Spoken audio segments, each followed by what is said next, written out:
Good morning, everybody, and welcome to the IAgrE 2025 conference. Thank you for attending. It's great to see lots of people online. I will keep my intro very brief. Our plan today is to have 3 presentations first, then we'll break for coffee at 11:40 for 10 minutes. We'll then come back at 11:50 and have 2 more presentations and then break at lunch for 12:50 for 20 minutes.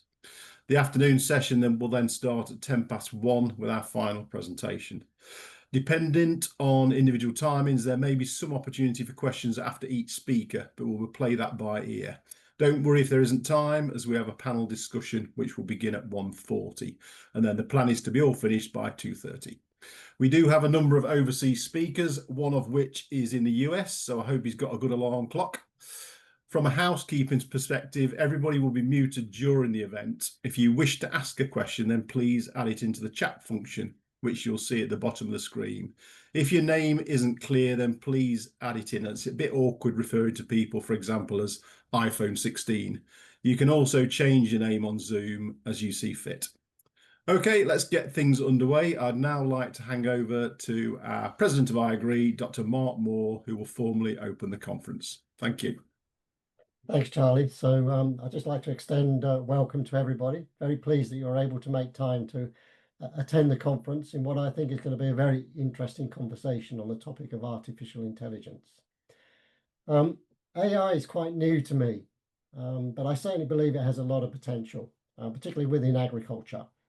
But to be frank, I'm not actually entirely sure what AI is.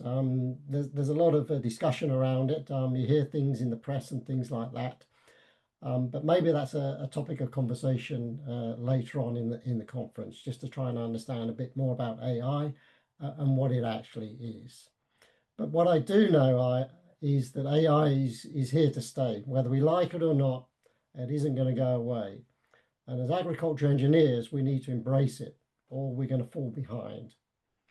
I recall when I was doing my PhD in precision farming in 1990, I was using Microsoft DOS, and it amazes me how the technology progresses. So that was even before Windows 3.1. Maybe I'm showing my age here, but even back in those days, we really struggled to analyze the data that we were getting from the Massey Ferguson U mapping systems and the soil mapping data that we were getting from SoilTech and other systems like that. But here we are, 35 years later, and it seems to me that farmers are still struggling to get value from the data that they're collecting on their farms. Now, I know this is only just one used case, and I also appreciate that farming is constantly changing depending on soils, climate, pests and diseases and other factors that affect the performance of the farm. I hope and I believe that AI will help farmers manage the here and now. That's what I think is one of the missing links, perhaps within the precision farming world, is this ability to reach up into the cloud and mine the data sets that can then try and help the farmer decide what to do here and now, given the circumstances that they're facing.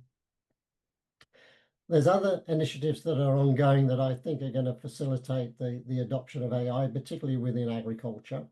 We have the Agricultural Electronics Foundation, and they're embarking on a huge program called the Agricultural Interoperability Project, which is trying to overcome some of the compatibility issues with the data sets that exist within our sector. That will be launched at Agritechnica. And for those of you that are going to attend Agritechnica, you'll be able to go on and sort of see it in action. So I think that's a great initiative. So I think a lot of the elements are coming together to try and sort of facilitate artificial intelligence as we see it. I've had some insight into some of the presentations, and I think you're going to see a lot more examples of AI in action, not just around precision farming, but other things. We also know artificial intelligence is mentioned throughout the UK government's modern industrial strategy. The Advanced Manufacturing Sector Plan highlights agri-tech as one of the top 6 priorities. And the plan states innovations in agri-tech sector are vital to improve UK agricultural productivity and sustainability. So I think that's one of the other elements that's coming together to sort of facilitate this working. We also have opportunities as agriculture engineers to combine two of these priorities. As I say, we talked about agri-tech as part of the advanced manufacturing sector plan, but also AI is in there as well. So I think we are well placed here to try and bring some of these things together. I always regard us as the systems integrators to a certain extent. I get involved in a lot of discussions, either at a political level or at a commercial level, and inevitably people look to us as agriculture engineers to bring all the bits and pieces together and start the innovation process and deliver the products and services from an engineering perspective. I'm here learning about AI, and I'm doing that all the time. So I think the conference presents a great deal for us to engage and ask questions. So I would encourage you to sort of be controversial, challenges on the things that you're hearing. As I say, let's not get behind, let's embrace it and move forward. We have a great chair. Olivia is currently the editor-director of Farmers Guardian, which she assumed that role in 2023. She's had a really positive impact on Farmers Guardian brand and was named a new editor of the year 2024 by the British Society of Magazine Editors. So we're well placed with our chair. She also works across regional and national media channels and provides analysis on issues facing farming businesses and helps to promote agriculture as a rewarding career choice. She's also director and deputy chair of the Guild of Agricultural Journalists, which promotes training and careers for journalists and PR professionals working in agriculture. And finally, she's a mentor with the Creative Mentor Network, which works to make the creative industries more inclusive. So welcome, Olivia. I think you're a great choice for a chair, and I very much look forward to the interactions that we get with the audience. So over to you, Olivia. Well, thank you, Mark, and good morning, everyone. I'm Olivia Midgley, Editorial Director at Farmers Guardian, and thank you for joining us today for this conference on AI. And if you're expecting to learn more about artificial insemination, I'm sorry to tell you, you are in the wrong place, so feel free to leave. Whether we embrace it or not, artificial intelligence has become woven into the fabric of our daily lives, from the routine web searches we perform each morning to the platforms like ChatGPT. They are reshaping how we work and how we communicate. Its growing influence is undeniable, fueling both tremendous excitement and critical debate across every sector of our economy. But perhaps nowhere is AI's potential more profound or more urgent than in agriculture. As Mark says, AI is transforming the entire agricultural value chain. It's enabling farmers and engineers to respond faster and smarter to environmental shifts, technical challenges, visual data, and rapidly changing market conditions. Users are harnessing AI to analyze vital data sets that would be impossible to process manually, supporting complex real-time decision-making that can mean the difference between profit and loss. Which brings us to the central question we're here to explore today: how will AI revolutionize agriculture? Well, today's conference brings together agriculture and engineers who are at the forefront of this transformation, professionals who are turning these possibilities into practical realities on farms and throughout the rest of our supply chain. So over the next few hours, our speakers will share real-world applications, discuss cutting-edge innovations, and candidly examine both the opportunities and the challenges that lie ahead. So let's dive in. And do remember to post your questions to our speakers in the chat, and if time allows, we'll either answer after the speaker session or in the panel Q&A at the end. So without further ado, I'm pleased to announce welcome our first speaker, Fernando Auat Cheein, who is Professor of Engineering and Director of the Institute of Technology at Harper University. Over to you, Fernando. Thank you very much, Olivia. Good morning, everyone. I'm going to share my screen now with the presentation. So my presentation is about AI, the research we are doing on AI for farming, and perhaps to demystify what is happening right now with everything that we are hearing about possible AI applications. And before starting, I would like to invite you to think about what AI can do, but more importantly, what AI is doing right now, because there is a huge difference between what we can do with this new technology if we compare what we are actually doing right now. So let's work on that for the next few minutes. By the way, my name is Fernando Auat Cheein, director of the Harper Institute of Technology at Harper University. If you need to contact me, you see my email there. So why AI in agriculture? Well, this is actually very well known. We, as a world, right, we are suffering with resource scarcity, including, the water scarcity, carbon print, not enough land for harvesting everything we need, the growth population that is going to demand more food, etc. So we hear those problems every day. So why AI is important in this case, where we envision AI as a possible solution. I mean, it's not going to make the soil more fertile. It's not going to make, perhaps, the harvest, it's not going to provide more nutrients to the fruits or any other crop.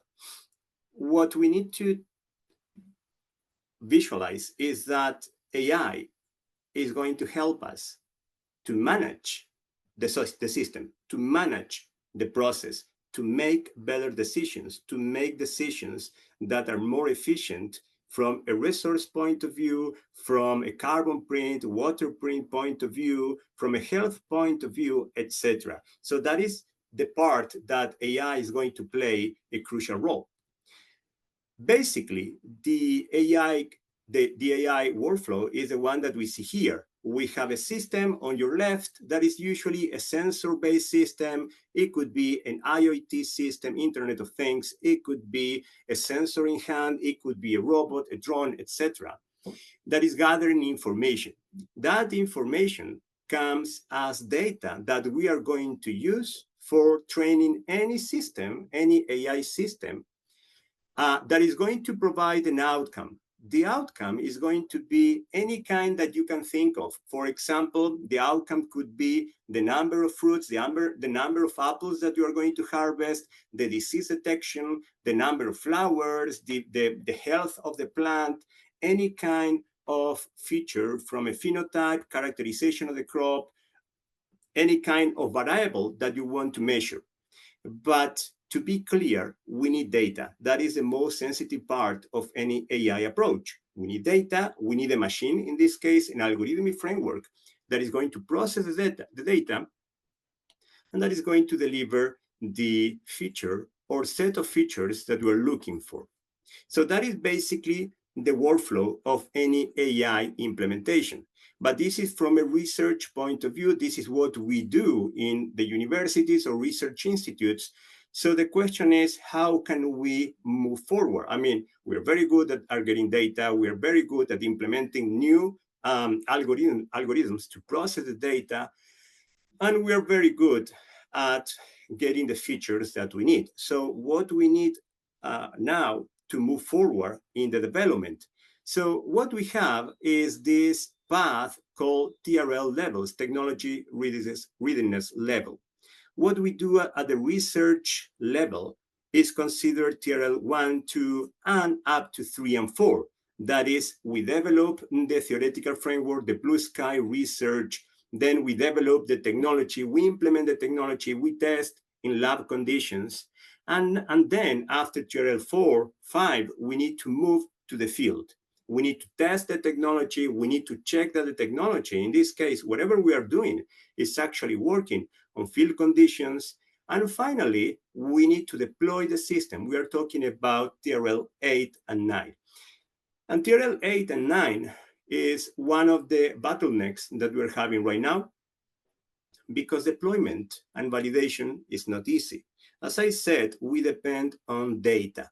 So the problem that we're having right now is that data comes from different sources. The data that we can collect here in the UK, data that we collect in Europe and in other places worldwide, data might not be the same because we are under different environmental conditions, different kind of protocols to get the data. There is almost no standardization about how to collect. I mean, there are some standards, of course, but not all the research groups or countries follow those standards when we're talking about data management.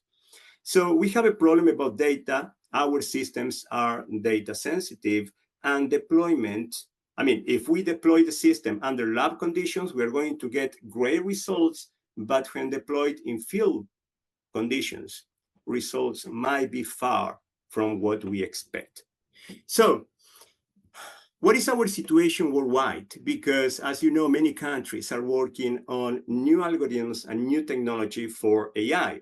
So this is our situation now. This is England, as you can see here. And we have China, we have USA, we have India, and also we have countries like Saudi Arabia. So there is a huge difference here because many countries are now focused on making an impact on new AI for agri-tech. And we have countries with environments that are not kind of, very well known for the agricultural outcome, like Saudi Arabia.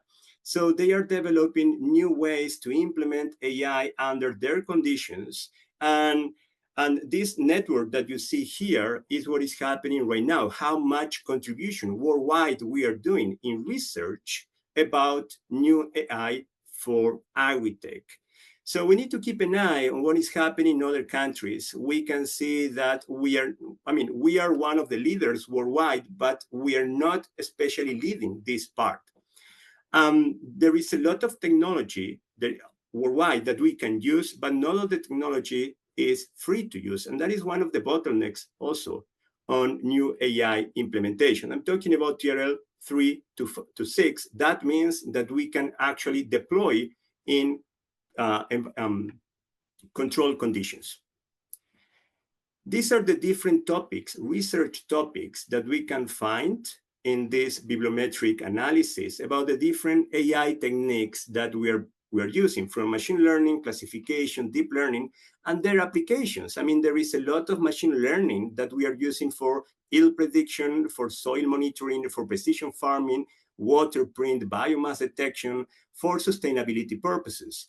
Deep learning, which is other of the, the biggest frameworks that we use, are mainly applied for robotics, detection, machine vision, a lot of machine vision. And when we talk about computer vision or machine vision, I mean anything that has a camera.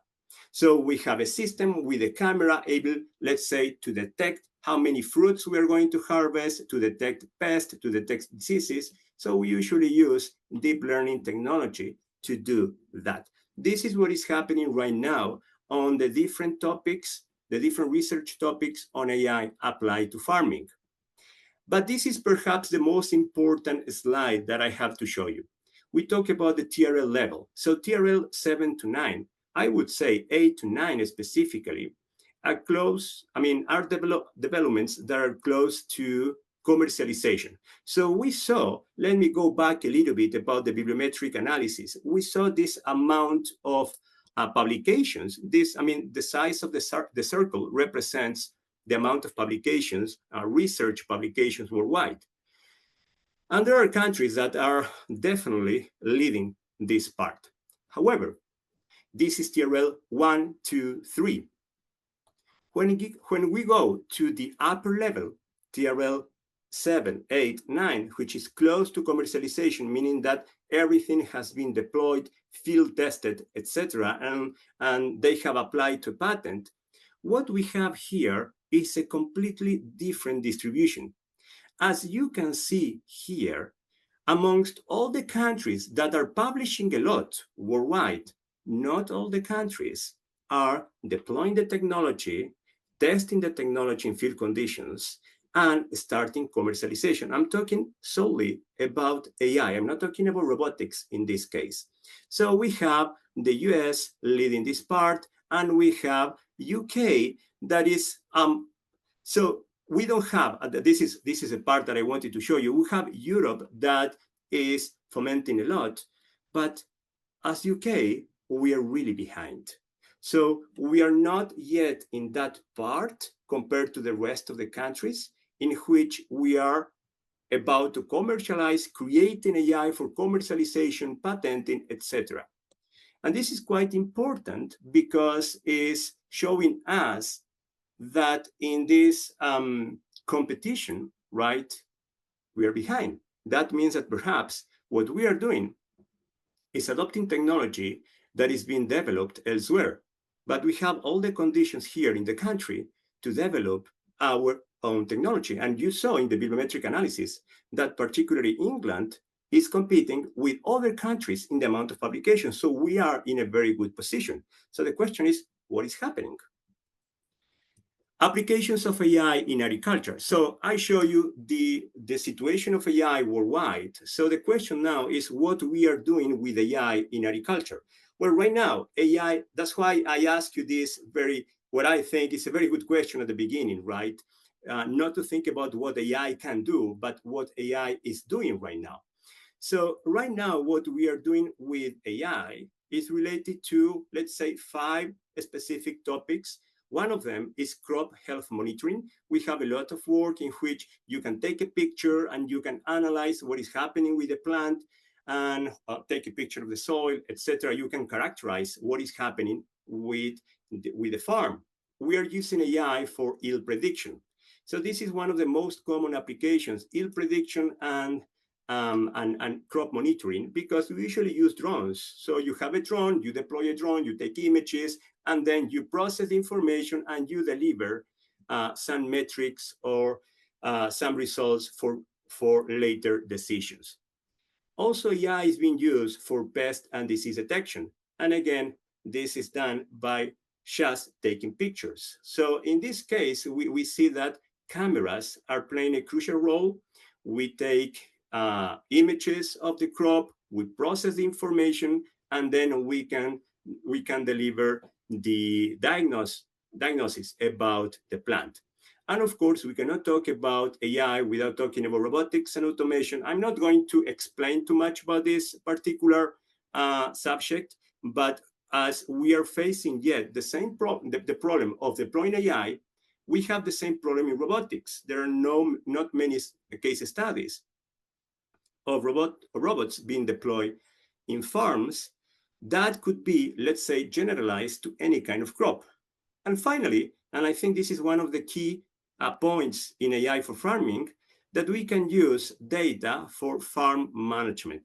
So any kind of data that we are collecting can be used for management, meaning irrigation, to monitor the health status, to take decisions based on the information that we are gathering, to have historical information about the crop, to monitor the nutrients, etc.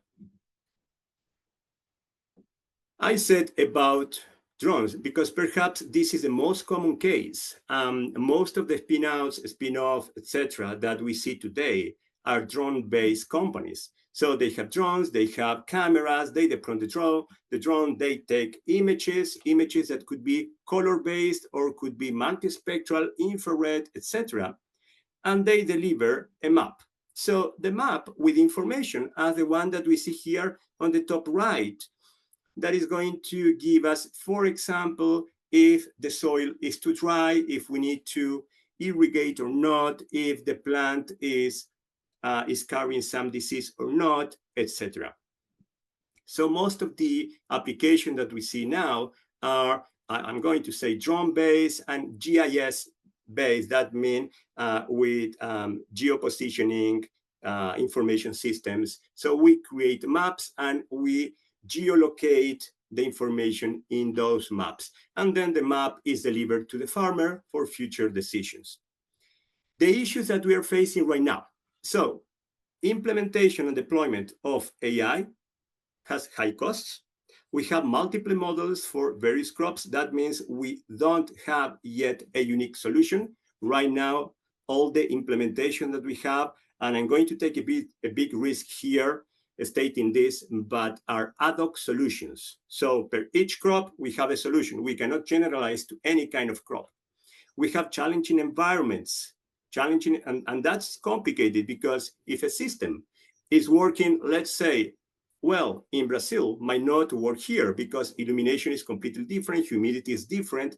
So we might not be able to deploy the system that is successful in another country, in our country. Then we have a large amount of data. And that is great at some extent because data, as I said at the beginning, data should be somehow consistent. Data that we are getting in Europe, data from Australia, data from the US, from the southern countries should be consistent with the data that we are getting here. Otherwise, all the models are going to work differently.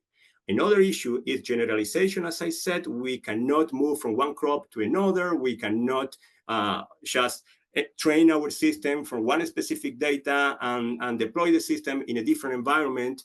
And also we have something that we should be very careful, and it's about the compliance with regulations, right? AI that we generate here should be compliant with our regulation, but also regulation from Europe, from the USA, if we want, for example, to export our technology. And my last remarks, well, AI is currently tested on field conditions. We can envision a lot of things that we can do with AI, but not all the things that we imagine that we can do with AI are actually going to happen because, let's face it, we need to have a business model, and also this need to make some profit and make some sense to the farmer, because there is no point to create this huge framework that can do a lot of things, but the farmer will need to hire a lot of PhDs just to handle that technology. That is not the aim. We know that based on data, AI can save resources. That is going to be crucial. And again, we have the issues of generalization and compliance with regulations that are going to create the path for our future work. I mean, in the next 5 years, we should have reached to some solution regarding those two specifically points, generalization and regulation compliance. And that's it. Thank you very much. Well, thank you very much, Fernando. That was an excellent presentation. Just to remind delegates that you can post your questions in the chat function. We have a question already from Mark, so I guess we'll go to that first, Mark. Fernando, one of the issues we've had is a lack of leadership to overcome things like data compatibility. Who should lead and drive data systems integration and compatibility? Where should the focus be? And that's a great question, Mark. Thank you very much. So I personally think that, and this is going to be very controversial, universities should not be leading this, because universities were focused on research, we're focused on attracting funding to create knowledge, etc. I truly believe that we need an institution per se to do this. An institution. We have, if I'm not mistaken, we have an example in Europe. I need to check though, where we need to store our data. We need to follow their guidelines to manage the data, to get the data, and this should be because we have a lot of sensitivity around this specific topic. I think it should be managed by the government per se, with all the restrictions that means. Yes, I'm talking about farming, yes, and that is going to benefit worldwide, but still we are talking about data, and we need to keep in mind that we are in the age of food security. So my response would be an institution managed by the government. Thanks, Fernando. We've got a couple of questions in the chat. So one from Hugh Crabtree said there's no mention of livestock, and is that because AI isn't being used in such enterprises? But I know we've got a speaker coming up later in the programme who's going to tell us all about how AI is used in livestock. So I think we'll leave that one to there, if that's okay. Andy Newbold asks, where is the business case currently? You've just talked, haven't you, Fernando, about this being really expensive to implement. So what is the business case? How do we persuade businesses, farmers, technicians that this technology is worth investing in? Thank you very much. That's a very good question as well. I'm just coming back from a conference that I organized in the Mediterranean about agri-tech. And one of the discussions in the panel was exactly about where the business is. So there are like 2 or 3 things here to consider, right? Technology is very expensive. Technology is difficult to be sold to the farmer, right? I cannot go to the farmer. I mean, I could go definitely, but adoption is complicated. For adoption, I need to show a case of success. And I cannot go to the farmer because I'm going to talk about my own experience. When going to the farmer, showing all the technology, but let's be realistic. I mean, it's not about selling how smart, how clever we are about the technology that we're creating. It's about the solution that we can offer as simplest as possible. So adoption now is a barrier. We don't have a good plan to persuade or to show farmers how to adopt the technology, how to use the technology, and more importantly, how to educate current farmers and future farmers about this technology. So what the conclusion that we got in the panel, in the discussion panel, was very simple. Either we sell the technology to the farmer, which is a dead end right now, without enough education, or we sell the technology to the technology provider, that is the one that is selling technology to the farmer, right? We go to the, I don't want to talk about brands, but we go to the one that is provided with a tractor, and we sell the technology to the tractor manufacturer. And then the technology is incorporated in the tractor and then sold to the farmer. Or, and this is the agreement that we had, is by leasing technology. So technology is very difficult to sell. Why not leasing the technology? So the farmer will use the technology only when the farmer needs to use the technology. So that would be my answer to the question. Thank you, but Fernando. We are still dealing with that. Great, and we've already got lots of questions coming in. I anticipated this on data. AI is absolutely, for this to work, it's reliant on good data collection and analysis. Lots of questions coming in on this. So I'm just going to try and summarize. I mean, how do we encourage farmers and businesses to essentially hand over their data? Who owns that data? One of the questions here says, farming's like any other business, except they're expected more so than others to share their data. How do we expect them? How do we encourage people to overcome this? And another question as well, Fernando, while we're on the subject, blockchain and kind of traceability, and how data really helps with traceability. How does that work in all this in terms of data analysis? That's kind of a very broad question. I'm going to start for the last question about blockchain and traceability. And I have one answer for that, is digital twins. So the way we can handle the data is by digital twinning. I think that is the best solution. And that's why I said that we need an institution from the government and should not depend on universities per se. If I go to the first question about who is going to own the data, so that is very difficult to answer, because we are facing right now a problem in the food security, food system, food affordability, etc.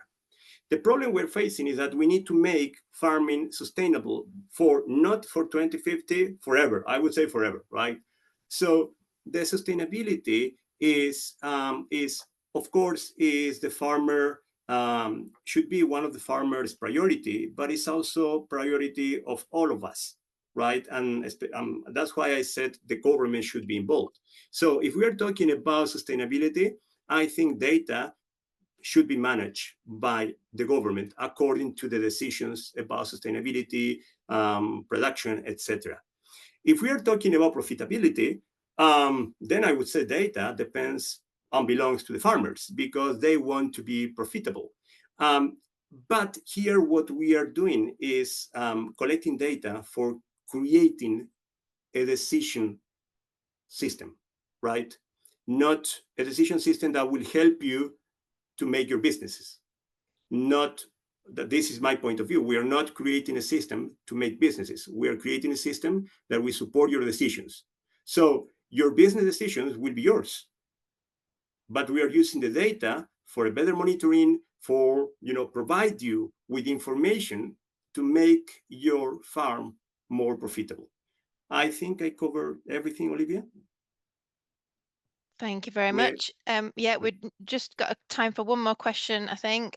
So there's a question here about, you mentioned the role of institutions and research, and there's a question here from Thomas saying, the poor correlation between published research and technology translation across the world is really interesting. Point of your presentation. Given your experience as an editor, do you think that scientific journals have any part to play in enabling this translation? So what is the role of those kind of journals and that communication? Thank you for the question. So right now I'm editor of Biosystem Engineering. I'm very proud to be part of the editorial board. I'm also editor of Computers and Electronics in Agriculture, Journal of Robotics, and others. So what I can tell you is that right now we are facing a big issue about publications regarding AI proposals, because as I said, one of the issues that we have is generalization. So many authors worldwide, they don't want to share the code. They don't want to share the data. So what we have right now, as you said in your question, is that we have a huge amount of publications, but you cannot actually replicate the framework. And without replication, we are not going to reach generalization. What we are doing, for example, in biosystem engineering, because I'm leading that part, is to create the new guidelines associated with the scientific methodology that should be followed in any AI research-based proposal. Meaning, share the code, because if you don't share the code, there is no way I can actually test whatever you are proposing actually works or not, because I cannot implement algorithms in my brain. I read the algorithm, but I have no ways to tell that your system works. And second is to share data. I know that sharing data is sensitive. We are not asking, I'm not proposing to share all the data, but share part of it, enough for replicating your system. Because right now you have plenty of submissions, and one submission says that the accuracy is 97.1. Great. The other submission says that the accuracy is 97.15. And the next submission will say accuracy is 98%. So those numbers, unless we can replicate, we can compare, and we can actually see that there is an improvement in the decision making, those numbers means nothing. So that's why we are right now in the edge of proposing these new guidelines.